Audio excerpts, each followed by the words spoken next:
Hi friends, అందరికీ నమస్కారం. Welcome to Shruti's recipe box. ఈరోజైతే హెల్తీగా, టేస్టీగా ఉండే ఓట్స్ ఉప్మా ఎలా చేయాలో నేర్చేసుకుందాము. మరి ఇంకెందుకు ఆలస్యం, వెళ్ళిపోదామా రెసిపీలోకి? సరే. నేనైతే ఒక కప్పు ఓట్స్ తీసుకొని దాన్నైతే ప్యాన్‌లో వేసేసుకొని ఫ్రై చేసుకుంటున్నానండి. అయితే ఈ మధ్య డైట్స్ అని చెప్పి చాలామంది ఫుడ్‌ని అవాయిడ్ చేస్తున్నారు. మీరు ఫుడ్‌ని అవాయిడ్ చేసే బదులు ఇలాంటి హెల్తీ రెసిపీస్ ట్రై చేస్తే టేస్టీకి టేస్ట్ ఉంటది. హ్యాపీగా తినొచ్చు. ఎట్ ద సేమ్ టైమ్ మనకి డైట్ అనేది కూడా ఉంటది. అన్నీ కంట్రోల్ ఉంటాయి. ఎందుకంటే మనకు ఆరోగ్యం మంచిగుంటేనే కదా అంతా మంచిగుంటుంది.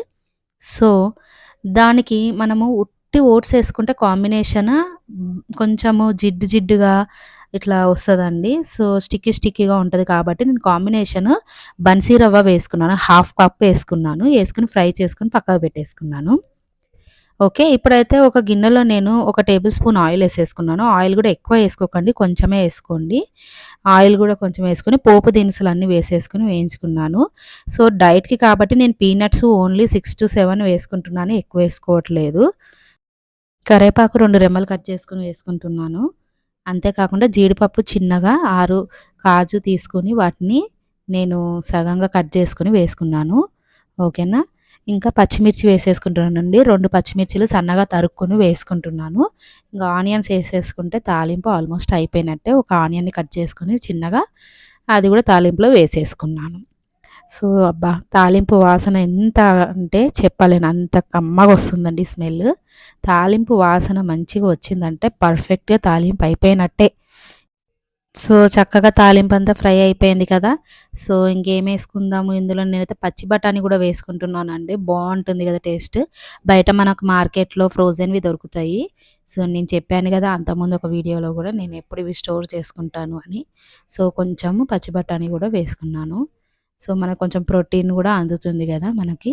మెయిన్ ప్రోటీన్ మేనేజ్ చేయగలిగితే మనం హెల్తీ ఫుడ్ తీసుకుంటున్నట్టే. ఓకే. నేనైతే ఇప్పుడు వాటర్ వేసేసుకుంటున్నాను. ఏ కప్పుతో అయితే నేను ఓట్స్ తీసుకున్నానో, రవ్వ తీసుకున్నానో అదే కప్పుతోని 1 ½ కప్ సేమ్ మోతాదులో వాటర్ తీసేసుకున్నాను.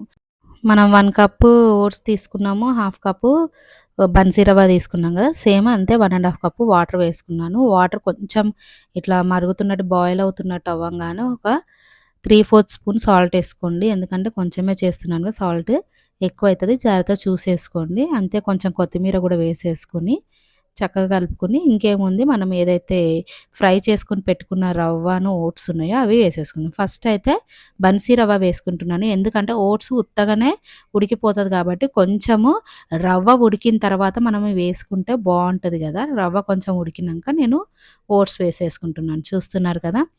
ఇంకేముంది ఒక 2 నిమిషాలు ఇలా మూత పెట్టేసి సిమ్‌లో పెట్టేసేస్తే మనకి చక్కగా మగ్గిపోయినట్టుగా అయిపోతది ఉప్మా. ఇంకేముంది హెల్తీగా చూస్తున్నారుగా ఎంత కలర్‌ఫుల్‌గా ఉందో.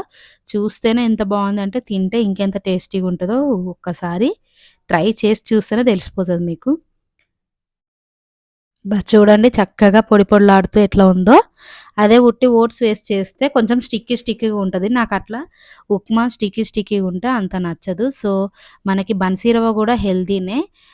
ఉట్టి ప్లెయిన్ సూజీ కన్నా బన్సీ రవ్వ చానా మంచిదండి. దానికి కాంబినేషన్ ఓట్స్ ఏసుకుంటే ఇంకా పర్ఫెక్ట్ హెల్త్ కాంబినేషన్. ఇందులో నేను ఎక్కువ ఓట్సే ఏసుకున్నాను. చక్కగా పొడి పొడిలాడుతూ ఎంతో బాగా వచ్చింది. ఈ రెసిపీనైతే మీరు ఖచ్చితంగా ట్రై చేసి చూడండి. ముఖ్యంగా డైట్ చేసేవాళ్ళు ఈ రెసిపీని ఖచ్చితంగా ట్రై చేయండి. ఎలా వచ్చిందో కామెంట్ బాక్స్‌లో కామెంట్ చేయండి. మీకు ఇంకేమైనా డైట్‌కి సంబంధించిన రెసిపీస్ కావాలి అనంటే నాకు కామెంట్ బాక్స్‌లో కామెంట్ చేయండి. ఓకేనా? ఉంటాను మరి. Thank you. Thank you so much.